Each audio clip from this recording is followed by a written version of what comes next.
as we can see right here, we've got an enormous Bigfoot, and it's just light coming down, distorting his face. Right, this is the pursed lip here, and you've got this. Basically, it looks like a giant, chimpanzee man kind of thing.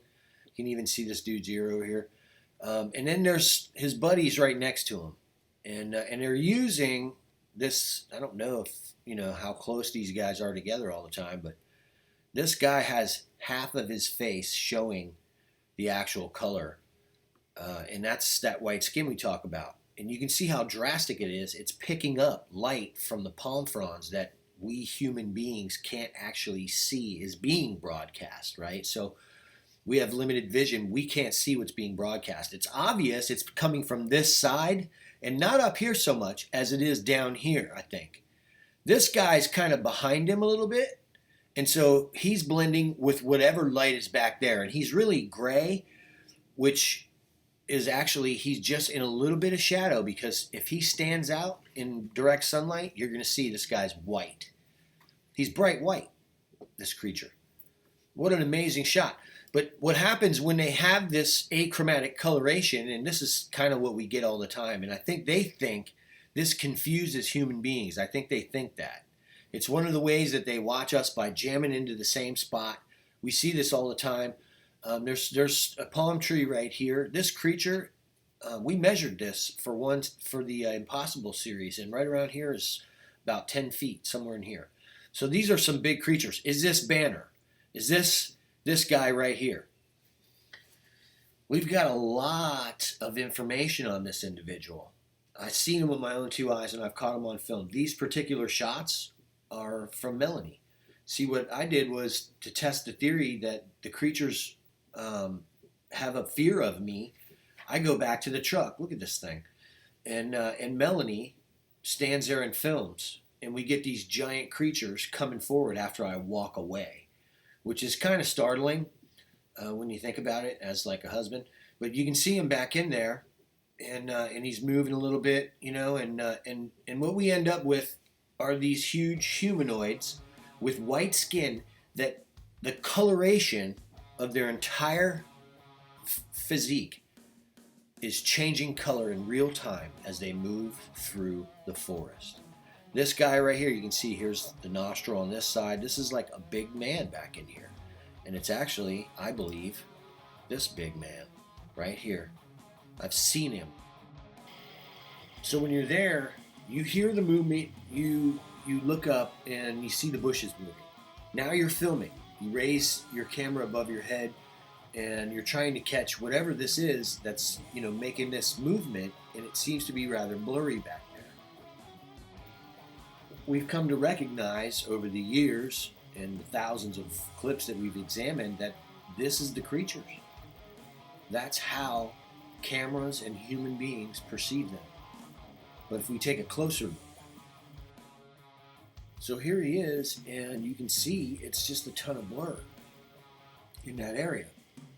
And that's because he's neutrally colored and he's picking up on everything. So the camera is having trouble discerning what is different from him and the surrounding bush. That's what their camouflage enables them to do naturally.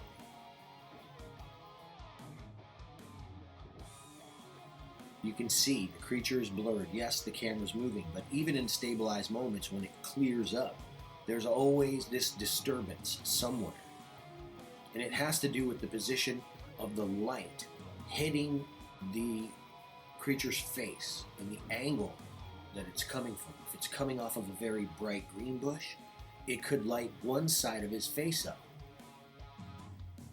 If it's coming off the upper right-hand side, there could be shadows hitting the relief of his bone structure, casting shadows across his face.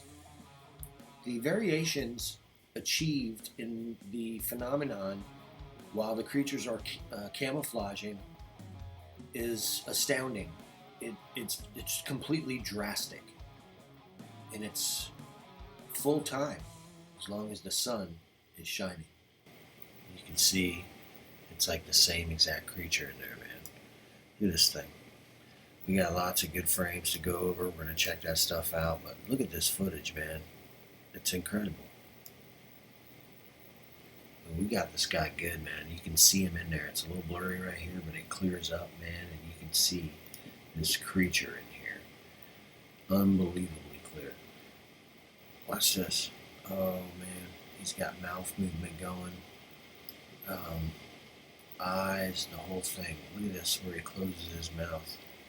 Opening and closing his mouth. Blinking. A little further back, we got him blinking. He's like over 10 feet tall. And he's just standing there watching us, man. Here he is right here. You can see his forehead is right here, and then he's got his hair up there. And I don't know if this is a beard, but who knows? Maybe it is. Maybe they have, beards like men. I've never heard it described, but that's like the natural color. If I take this off and turn all that stuff off, you won't be able to see him. It's so dark. Check this out. Turn spot off and reset the parameter. He's back in there right now. And here he is right here. And he's so difficult to see. And he's enormous too. That's the thing, right? But he's blending right now. You can see his whole head right here. The apex is coming right here. Then you got the forehead. He's back in that shade watching us. And as we go through this, we're going to get some kill. We have some really killer frames of this creature watching us. This thing's enormous. Look at this. You can see the bottom of his nose. This is his nose. This big fat nose right there. His mouth. It's crazy looking, man. He's huge. This is the one Kerry caught on film, I think. That forehead seems like the same creature had a big forehead, Let's check out a few more frames back in this area. This is really interesting right here. I'll just let it play. You can see it like kind of, squinting a little bit where its eyes are. It just looks like a really big chimp, And it is, We've got some unbelievable frames though. Look at his nose right here. You can see there's a wild man right here watching.